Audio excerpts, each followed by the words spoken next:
ऐसे ही नलकुबर और मणिग्रीव थे, बाप के पास पैसा था, खूब पी करके लौटते थे। एक दिन ये लोग दारू पी करके, मदिरा पी करके मंदाकिनी के तट पर, कैलाश का एक रमणीय उपवन है, वहां मंदाकिनी गंगा में ये लोग गए दारू पी करके और कपड़ा उतार करके। बारात गए, देखें बारात में कभी? बारात तो आप लोग करते ही हैं, मतलब सीजन अभी आ ही रहा है, ठंडी का भी शुरुआत होने वाली है। बस घर से बढ़िया टाई बेल्ट जूता मोजा जूता पॉलिश करके तैयार होकर के सेंट ओंट मार के जाएंगे बारात में, और आधा ही रास्ता एक के बोतल ले लेंगे, पी लें ही तो नहीं ना पता बाटा कि सेंट मारी का ही जाए, कोई कूड़ा में लोटत है, कपड़ा उतार के फेंक दिया, पैंटो उतार के फेंक दिया। तब पहने के काहे गए थे? ऐसे ही जाते, चड्डिए पे जाते, फिर पहने के क्यों गए? तो फिर सोचना चाहिए ना, तुम काहे के लिए जा रहे हो? शादी में आनंद लेने के लिए जा रहे हो ना, और पी लिए थोड़ा सा और सारा आनंद तुम्हें मिल गया।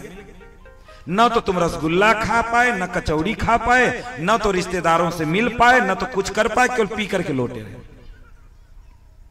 और ऐसे लोग सुबेरे उठते हैं,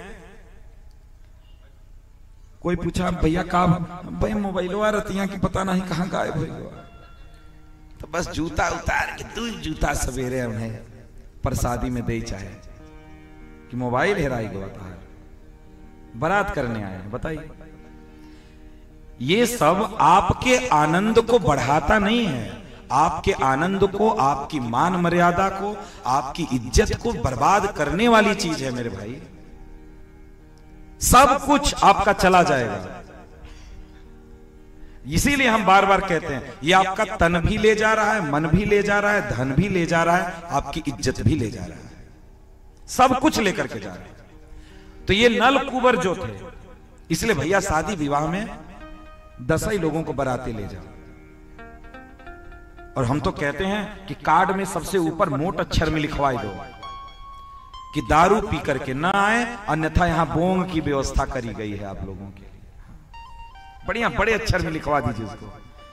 हाँ, आना है तो प्यार से आइए, खूब रसगुल्ला मालपुआ खूब खाइए दबा करके, कोई दिक्कत नहीं है, लेकिन पी करके मत आइए। क्यों नहीं जाना चाहिए? एक बात मैं आपको और बता दूं कि कहीं भी देखिए, जैसे खैर ये तो गलत है, लेकिन फिर भी हम आपको बता रहे हैं कि जैसे आपके घर में कोई शुभ कार्य होता है तो कोई विधवा स्त्री आपके घर में नहीं आती है, लेकिन ये गलत है।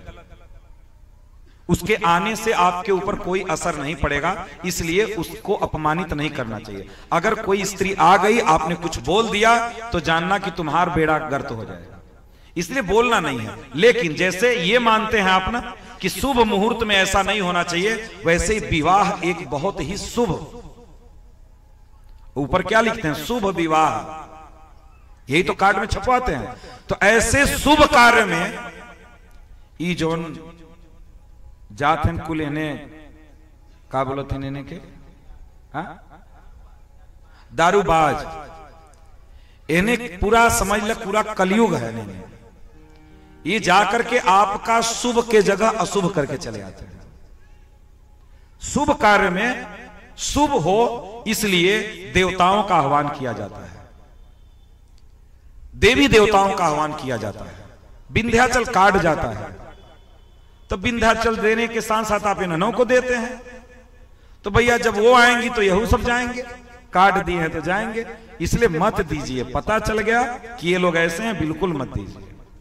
शादी विवाह शुभ मुहूर्त में जहां शुभ कार्य हो, वहां ऐसे लोगों को जाना भी नहीं चाहिए। जा रहे हो तो जैसे घर से तैयार होकर के गए हो, कोशिश करो कि ऐसे ही वेशभूषा में घर वापस चले आए, उसी मान मर्यादा में।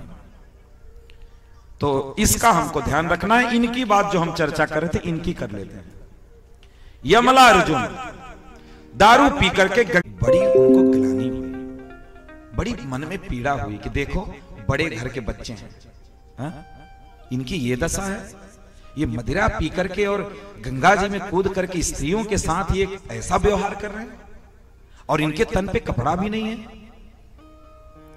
नारद जी उनको श्राप दे दिए कि तुम मनुष्य योनि में रहने लायक हो ही नहीं, जाओ तुम पेड़ बन जाओ, और पेड़ बन जाओगे तो कपड़ा पहनने की जरूरत नहीं, नंगे ही खड़े रहो एक जगह।